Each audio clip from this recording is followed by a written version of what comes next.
भी आरआरबी की तैयारी कर रहे हैं तो आरआरबी का एग्ज़ाम इतना ज़्यादा टफ नहीं होता है, बल्कि टफ क्या होता है, अगर आप गलत स्ट्रैटेजी के साथ में और गलत तरह से अगर आप पढ़ाई कर रहे हैं, अगर आपके कंसेप्ट्स क्लियर नहीं हैं तो ही आपको आरआरबी का एग्ज़ाम जो है वो बहुत ज़्यादा टफ लगेगा। अदरवाइज़ आरआरबी का एग्ज़ाम आप बहुत इजीली क्रैक कर सकते हैं। तो इस वीडियो में आज हम आपके कुछ कंसेप्ट्स ऐसे ही क्लियर करने वाले हैं। हम बात करेंगे कुछ प्रीवियस ईयर क्वेश्चंस के बारे में, उनके सॉल्यूशंस को डिस्कस करेंगे और आपके जो बेसिक्स हैं उनको हम क्लियर करते हुए आगे चलेंगे। तो सबसे पहला क्वेश्चन हमारे पास है कि व्हाट डज इंसुलिन रेगुलेट, मतलब कि जो इंसुलिन होता है वो क्या रेगुलेट करता है। रिप्रोडक्शन रेगुलेट करता है, हार्ट बीट रेगुलेट करता है, ब्लड शुगर लेवल रेगुलेट करता है, या आपकी जो फिजिकल ग्रोथ है उसे रेगुलेट करता है। ठीक है, तो जो हमारा इंसुलिन होता है ये हमारा ब्लड शुगर लेवल को रेगुलेट करता है, यानी कि ऑप्शन 3 इसका जो है करेक्ट आंसर है। अब जो इंसुलिन होता है आपका ये हमारे पैंक्रियाज से रिलीज होता है। ठीक है, जो हमारे पैंक्रियाज होते हैं ये वहाँ से आपका रिलीज होता है, एंड जो हमारे पैंक्रियाज होते हैं उनके भी बीटा सेल से ये रिलीज होता है। तो पैंक्रियाज में आपके beta cell, alpha cell and आपके डेल्टा सेल्स होते हैं। ठीक है, उसमें से जो आपके बीटा सेल्स होते हैं वहाँ से आपका इंसुलिन निकलता है, जो आपके अल्फा सेल्स होते हैं वहाँ से आपका ग्लूकागॉन निकलता है, और डेल्टा सेल्स में से आपका सोमेटोस्टैटिन निकलता है। ठीक है, तो ये चीज़ आप लोग ध्यान रखिएगा। नेक्स्ट क्वेश्चन है हमारे पास कि इसमें से कौन सा हमारा डेयरी प्रोडक्ट नहीं है, गुड़, खोया, पनीर या मलाई। अब डेयरी प्रोडक्ट का मतलब ये है कि जो प्रोडक्ट हमारे को गायों से, भैंसों से मिल रहा है वो हमारा डेयरी प्रोडक्ट होता है। ठीक है, तो गुड़ जो होता है ये हमारे को शुगर केन से मिलता है, बाकी खोया भी हमें दूध से मिलता है, पनीर भी हमें दूध से मिलती है, और मलाई भी हमें दूध से ही मिलती है, जो कि हमारे डेयरी प्रोडक्ट्स हो गए। तो इसलिए जो गुड़ है ये इसका करेक्ट आंसर होगा।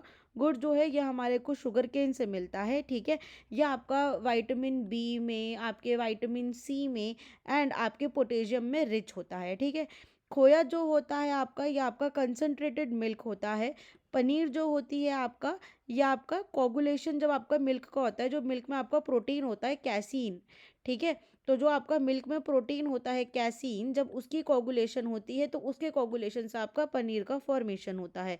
ठीक है, जो मलाई होती है आपकी, ये आपकी क्लॉटेड क्रीम होती है। क्रीम जो आपकी ऐसे थिक लेयर दूध के ऊपर जमती है वो हमारी मलाई होती है। ठीक है, नेक्स्ट क्वेश्चन है हमारे पास कि आयोडीन जो है हमारा वो किसकी प्रेजेंस को टेस्ट करने के लिए यूज़ होता है फूड में, फैट की, विटामिन्स की, प्रोटीन्स की या स्टार्च की। ठीक है, तो जो आयोडीन होता है हमारा ये स्टार्च की प्रेजेंस को फूड में आपका चेक करने के लिए, प्रेजेंस को टेस्ट करने के लिए यूज़ होता है।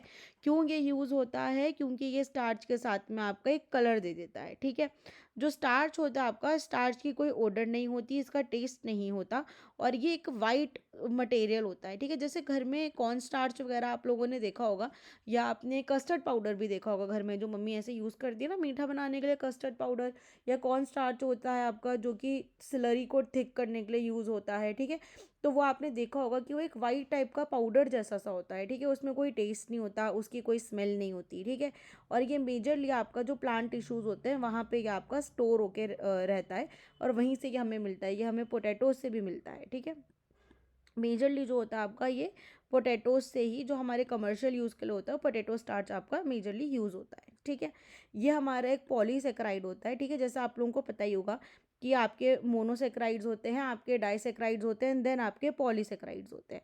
ठीक है, जो आपके मोनोसेक्राइड्स होते हैं उनमें आपकी एक ही शुगर की यूनिट होती है, डाइसेक्राइड में आपकी 2 शुगर की यूनिट होती है, पॉलीसेक्राइड्स में आपकी एन नंबर ऑफ शुगर की यूनिट्स होती है, मतलब कि वो एक बहुत लंबी चेन चलती जाती है। यहाँ पे भी एक शुगर की यूनिट है, यहाँ पे भी एक शुगर की यूनिट है, यहाँ पे भी एक शुगर की यूनिट है। ठीक है, तो ग्लूकोज जो बेसिकली आपका जब बहुत सारे आपके एन नंबर ऑफ ग्लूकोज साथ में जुड़ते हैं तो वो आपका स्टार्च का फॉर्मेशन कर देते हैं। ठीक है, तो आगे बढ़ते हैं अब। नेक्स्ट क्वेश्चन है हमारे पास कि जो लेग्स में आपकी एक्सेसिव स्वेलिंग होती है, मतलब कि जो एक्सेसिव स्वेलिंग लोगों की लेग में हो जाती है, आपने सुना होगा कि किसी के पैर इतने मोटे मोटे हो गए। ठीक है, लाइक इतने मोटे मोटे पैर हो गए, तो वो आपकी कौन सी डिजीज़ की वजह से होती है। ठीक है, इसमें क्या होता है आपका, इस डिजीज़ में वाटर रिटेंशन होता है, मतलब कि जो हमारी बॉडी से पानी, आपका फ्लूइड जो था वो बेसिकली बाहर निकल जाना चाहिए था, वो हमारी यहाँ पैरों में आके जमने लग जाता है, वाटर रिटेंशन होने लग जाती है। ठीक है, तो ये जो आपकी बीमारी होती है इसे आपका एलिफेंटियासिस बोलते हैं। ठीक है, कॉलेरा जो आपकी होती है ये आपकी एक बैक्टीरियल डिजीज़ है, ठीक है। ये आपकी विब्रो कोकी जो आपका बैक्टीरिया होता है वहाँ से होती है, ये आपकी बैक्टीरियल डिजीज़ है, ठीक है। ये आपकी बैक्टीरिया की वजह से हो रही है। जो हमारा ट्यूबरकुलोसिस है इसको आपका शॉर्ट फॉर्म में टीबी भी बोलते हैं, ठीक है। ये जो होती है आपकी, ये आपकी माइक्रोबैक्टीरियम ट्यूबरकुलोसिस की वजह से होती है और ये भी एक बैक्टीरियल डिजीज़ ही है, ठीक है। जो लेप्रोसी होती है आपकी, लेप्रोसी क्या होती है, लेप्रोसी में लोगों को थोड़े दौरे से पड़ने लगते हैं, ठीक है, तो वो आपकी हांस डिजीज़ भी बोली जाती है। तो कहीं पे अगर आपका हांसेंस डिजीज़ लिखा हुआ है तो वो भी आपकी लेप्रोसी होती है, उसमें आप कंफ्यूज मत होना, ठीक है। तो इसे आपका ये भी बोलते हैं, ठीक है। और ये जो होती है आपकी, ये आपकी इन्फेक्शियस डिजीज़ होती है, ये भी मतलब कि ये एक से दूसरे को आपकी जो लेप्रोसी है वो फैल सकती है और ये आपका बैक्टीरियम लेप्रे की वजह से आपकी होती है, ठीक है। नेक्स्ट जो आता है आपका लास्टली एलिफेंटियासिस। तो एलिफेंटियासिस जो होती है आपका, ये एक मस्कीटो की बाइट की वजह से होती है, ठीक है। तो मस्कीटो की बाइट जो होती है वो इसको ट्रांसमिट करती है फ्रॉम ह्यूमंस टू ह्यूमंस, ठीक है। और ये आपका लिम्फेटिक फाइलेरिसिस भी बोली जाती है, यानी कि जो आपकी लिम्फेटिक नोड्स होती हैं आपके पैरों में, ये स्वेल होने लगती है, इसमें आपका वाटर रिटेंशन होने लगता है और इसको हिंदी में हाथी पाँव भी बोलते हैं, ठीक है, क्योंकि जो पैर होते हैं वो बहुत ज़्यादा स्वेल हो जाते हैं। नेक्स्ट क्वेश्चन है अब हमारे पास में कि which of the following blood group is known as universal donor. Universal donor का मतलब ये है कि जो हर किसी को अपना ब्लड डोनेट कर सके, ठीक है। हर किसी को ब्लड डोनेट कर सके मतलब कि अगर कोई ए पॉजिटिव ब्लड ग्रुप वाला हॉस्पिटल में गया है और हॉस्पिटल के पास में ए पॉजिटिव ब्लड ग्रुप नहीं है तो उसकी जगह पर वो कौन सा और ऐसा ब्लड ग्रुप चढ़ा सकते हैं जो कि हर किसी को चढ़ाया जा सके, ठीक है। अब यूनिवर्सल डोनर के पीछे एक बहुत बड़ा लॉजिक ये होता है कि इनमें ना एंटीजन्स, हमारे जितने भी ब्लड ग्रुप्स होते हैं आपका ए पॉजिटिव, बी पॉजिटिव, नेगेटिव, तो इसमें आपके एंटीजन्स प्रेजेंट होते हैं, ठीक है। और एंटीजन्स जो होते हैं आपके, उसकी वजह से ही अगर हम एक ब्लड ग्रुप को दूसरे ब्लड ग्रुप को चढ़ाएं तो उसके खिलाफ आपकी एंटीबॉडीज़ बनने लग जाती हैं हमारी बॉडी में, ठीक है। एंड इसी के साथ में एक आपका आरएच फैक्टर भी होता है। आरएच फैक्टर आपका क्या होता है, जो कि आपका पॉजिटिव या नेगेटिव, अगर आरएच फैक्टर आपका प्रेजेंट है तो आरएच फैक्टर आपका पॉजिटिव हो जाएगा, यानी कि आप A positive, B positive, A positive, B positive, A B positive and O positive हो जाओगे। और अगर आपका आरएच फैक्टर नहीं है तो आप A negative, B negative, A B negative and O negative हो जाओगे, ठीक है। तो ये दो चीज़ें होती है मेजरली, और एंटीजन्स जो होते हैं वो भी आपके ब्लड ग्रुप को डिटरमाइन करते हैं, ठीक है। तो जो हमारा आंसर है यूनिवर्सल डोनर का, तो यूनिवर्सल डोनर जो होता है उसमें आपका कोई एंटीजन प्रेजेंट नहीं होता और ना ही उसमें आपका आरएच फैक्टर प्रेजेंट होता है, ठीक है। ना उसमें कोई एंटीजन होगा, ना उसमें आरएच फैक्टर होगा। इसी की वजह से अगर वो किसी और ब्लड ग्रुप को चढ़ाया जा रहा है तो एंटीबॉडीज़ का फॉर्मेशन नहीं होगा, ठीक है। तो इसका आंसर है हमारा ओ नेगेटिव। ओ नेगेटिव जो हमारा ब्लड ग्रुप होता है ये हमारा यूनिवर्सल डोनर होता है। ऐसे ही जो हमारा ए बी पॉजिटिव आपका ब्लड ग्रुप होता है ये यूनिवर्सल एक्सेप्टर होता है, ये किसी किसी से भी ब्लड ग्रुप आपका एक्सेप्ट कर सकता है, ब्लड ट्रांसफ्यूजन आपका एक्सेप्ट कर सकता है। क्यों? क्योंकि इसमें ए और बी दोनों के दोनों आपके एंटीजन्स होते हैं और इसका आरएच फैक्टर भी है, इसलिए इसके इसके अंदर किसी के भी खिलाफ एंटीबॉडीज़ नहीं बनेगी, ठीक है। नेक्स्ट क्वेश्चन है हमारा कि अमीबियोसिस जो है आपका ये क्या कॉज करता है। ये डिसेंट्री कॉज करता है, हेडेक एंड कोल्ड कॉज करता है, फीवर कॉज करता है या सीवियर कोल्ड कॉज करता है। मतलब कि अगर आपको अमीबियोसिस है तो आपको क्या हो रहा है, ठीक है। तो अमीबियोसिस जो है इसकी वजह से आपको डिसेंट्री होती है, ठीक है। तो डिसेंट्री जो है ये आपकी ना जो अमीबियोसिस की वजह से आपको डिसेंट्री होती है इसे आपका अमीबिक डिसेंट्री भी बोलते हैं, यानी कि जो अमीबा की वजह से डिसेंट्री हो रही है आपकी, ठीक है। तो अमीबिक डिसेंट्री भी इसको बोलते हैं, ठीक है। और ये जो आपकी होती है ये आपकी एंटा अमीबा हिस्टोलिटिका की वजह से होती है आपकी, ठीक है। एंटा अमीबा हिस्टोलिटा की वजह से आपकी ये जो डिसेंट्री है ये होती है, ठीक है। अब ये जो इन्फेक्शन है आपका ये आपके थ्रू ड्रिंक्स या थ्रू फूड्स, अगर आपने कोई कंटामिनेटेड सोर्स से पानी पिया है या आपने कोई कंटामिनेटेड पानी से बना हुआ खाना खाया है तो भी ये आपकी स्प्रेड हो सकती है, या आपने कोई अनकुक्ड खाना खाया है, आपने अनवॉश्ड आपका खाना खाया है तो उसकी वजह से भी होती है, ठीक है। इसमें क्या होता है डिसेंट्री में कि जो आपकी इंटेस्टाइन्स होती हैं उसमें इन्फ्लामेशन हो जाती है, ठीक है, और उसकी वजह से आपको सीवियर डायरिया होता है जिसमें आपका mucus and in severe cases आपका ब्लड भी आ सकता है, ठीक है।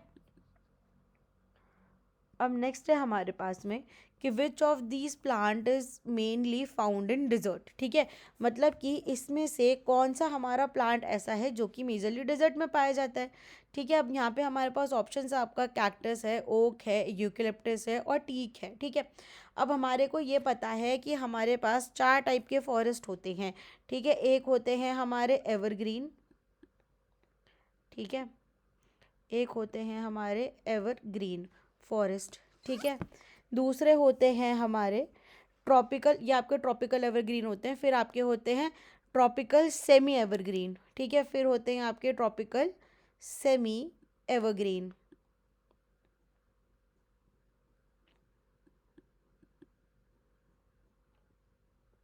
ठीक है। अब ट्रॉपिकल सेमी एवरग्रीन के बाद में आपके होते हैं ट्रॉपिकल डेसिडियस फॉरेस्ट, ठीक है। मैं एक बार सबके नाम लिख रही हूँ, इसके बाद में मैं आपको इनकी डिस्क्रिप्शन दूंगी कि ये क्या होते हैं, ठीक है। डेसिडियस फॉरेस्ट एंड लास्ट में होते हैं आपके ट्रॉपिकल थ्रोनी फॉरेस्ट, ठीक है, थ्रोनी फॉरेस्ट।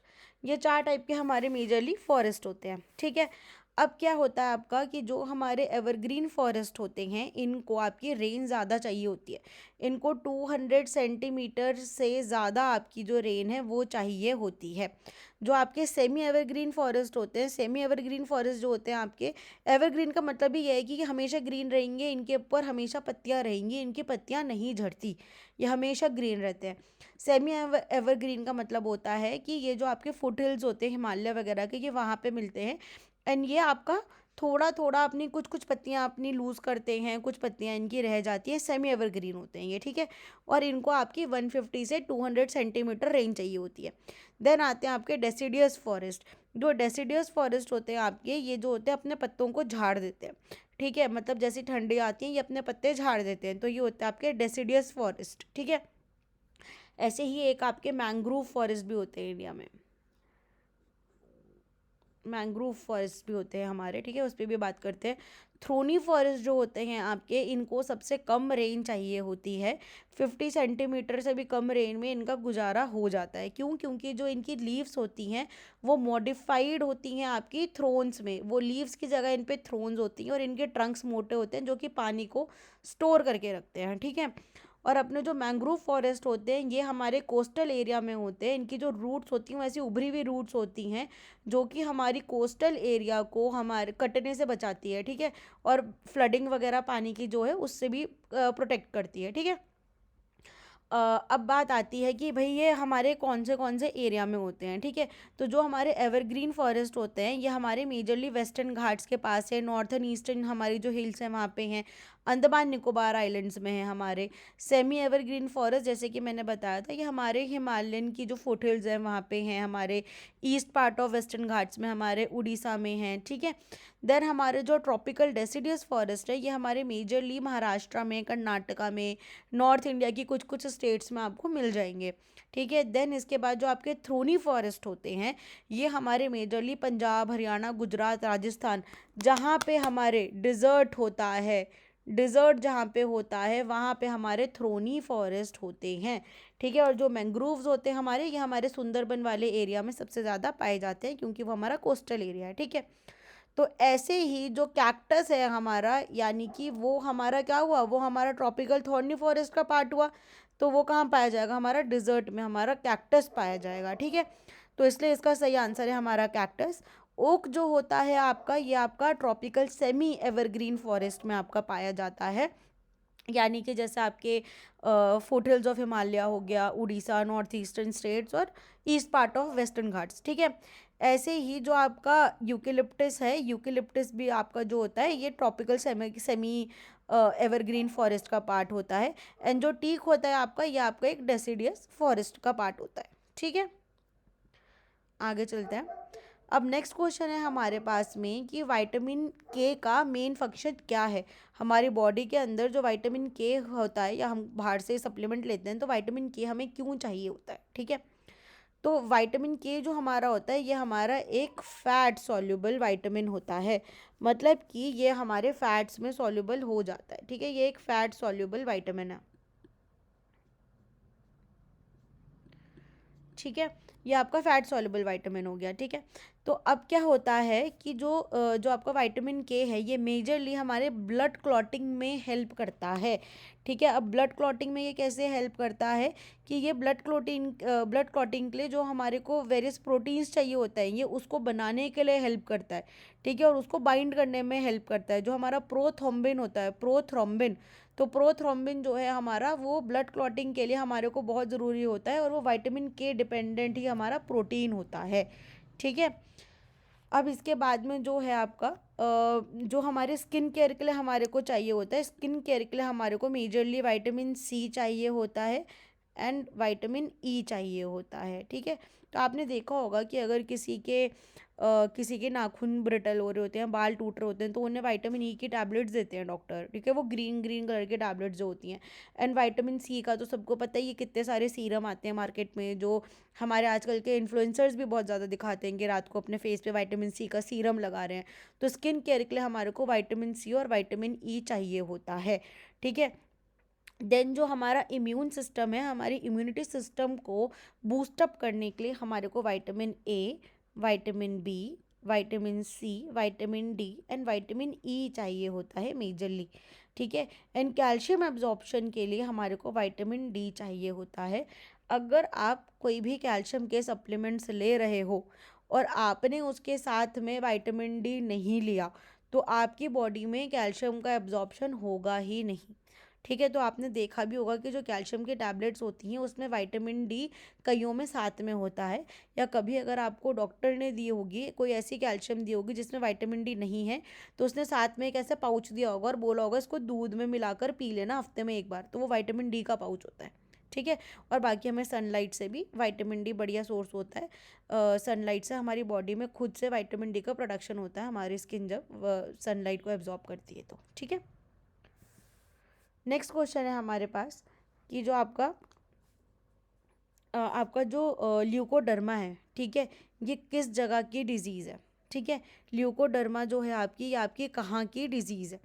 तो डर्मा से आप क्या समझते हो, तो डर्मा जो टर्म यूज़ होता है, डर्मा हमारा हमेशा आपके स्किन के लिए यूज़ होता है, ठीक है। तो ल्यूकोडर्मा जो है ये आपकी स्किन की डिजीज़ हो गया। आप इस चीज़ से ध्यान रखना कि डर्मा जो आपका वर्ड यूज़ होता है ये आपकी स्किन के लिए हमेशा यूज़ होता है, ठीक है। ये आपकी एक कंडीशन है, इस कंडीशन में आपका क्या होता है कि पिगमेंटेशन का लॉस हो जाता है स्किन से, ठीक है। जैसे ये हमारे स्किन है तो यहाँ पे आपका पिगमेंटेशन का लॉस हो जाएगा, मतलब कि यहाँ पे आपका वाइट पैचेस पड़ने लग जाएंगे, ठीक है। तो जो ल्यूकोडर्मा होती है इसमें आपके वाइट पैचेस पढ़ने लग जाते हैं, ठीक है। अब इससे क्या होता है कि ये आपकी कुछ कुछ रीजंस की वजह से होता है कि या तो अगर आपकी स्किन जो है वो बर्न हुई हो, ठीक है, या आपने कुछ स्टीरॉयड के इंजेक्शन लिए हो, या फिर कोई आपका जेनेटिक डिसऑर्डर हो, उसकी वजह से आपका जो ल्यूकोडर्मा है ये होता है, और इसमें आपकी स्किन में जगह जगह पिगमेंटेशन का लोकल लॉस जो होता है वो होने लग जाता है, ठीक है। ये एक अक्वायर्ड कंडीशन होती है, ठीक। अब जो आपका है अब बात आती है कि भाई हमने यहाँ तो बात कर लिया स्किन, लेकिन डर्मा जो है आपका ये और किस किस से एसोसिएटेड होता है। तो जो आपका डर्मा टर्म है, आपका जो डर्मेटोलॉजी है, डर्मेटोलॉजी आपकी ऐसी मेडिसिन की ब्रांच है जो कि स्किन, आपके नेल्स,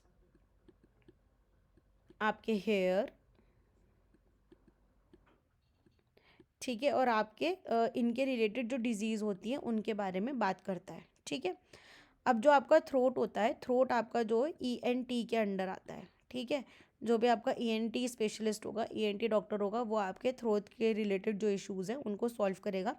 ENT का मतलब ही ईयर, नोज़ एंड थ्रोट होता है, ठीक है। आई का जो होगा आपका, जो आपका ऑप्थेल्मोलॉजिस्ट होगा, ठीक है, जो आपका ऑप्थेल्मोलॉजिस्ट होगा, इसको शॉर्ट में ऑप्था भी कहते हैं, ठीक है। तो वो आपकी आइज़ के जो डिजीज़ है उन्हें देखेगा, ठीक है। ऐसे ही जो आपका लीवर है, लीवर का आपका नॉर्मल जो आपके जर्नल फिजिशियन होते हैं वो भी आपके लीवर की जो चीज़ें उन्हें चेक कर लेते हैं, ठीक है। अब नेक्स्ट क्वेश्चन है हमारे पास में कि which of the following hormone stimulate milk production after child birth, ठीक है। तो ये हमारे आज का लास्ट क्वेश्चन होने वाला है दोस्तों, ठीक है। हम 10 क्वेश्चंस की सीरीज़ लेके आते रहेंगे ताकि आप इजीली हर क्वेश्चन को समझ पाओ। ठीक है, हर एक आंसर को आप अच्छे से इनगल्फ कर पाओ। और मैं साथ में आपको फैक्ट्स इसलिए बता रही हूँ, आपको थोड़ी सी क्लैरिफिकेशन इसलिए बता रही हूँ ताकि आपके माइंड में एक बेस क्लियर हो पाए।